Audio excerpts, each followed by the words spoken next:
There have been rumors that Trump said he's fed up. He doesn't want to see the war. We know that he wants to be a peacemaker. Sure. So what really is the policy or even the pressure coming from the U.S. now? Well, I would say, who isn't fed up with the war? I know the Israelis are fed up with the war. I know the Prime Minister's fed up with the war. Everybody's fed up with the war. Nobody wants it to keep going.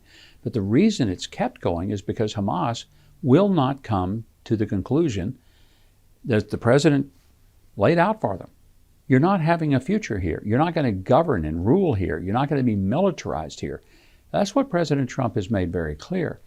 So I think the American position is an unchanged one. And when people try to make it that he just almost wants the war to end at any cost, well, that would defy himself, what he has said repeatedly. The fact is, he would love the war to end. So would I. So would you. So would the Prime Minister. There's no one but Hamas that wants to keep this going.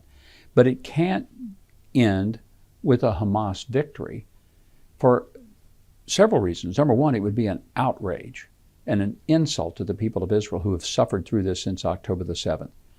It would be an incredible malady that would be inflicted upon the hostages, their families, to just say, okay, we finally just gave in to Hamas. And ultimately, it would be a crime against the future.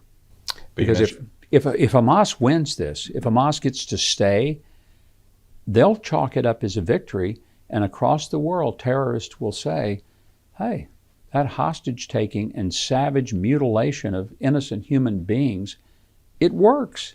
When I hear people say, well, the Israelis don't want this war to end, that is so not true. That is just not true. Or even specifically that the Prime Minister wants to keep the war going for political purposes. That's not true.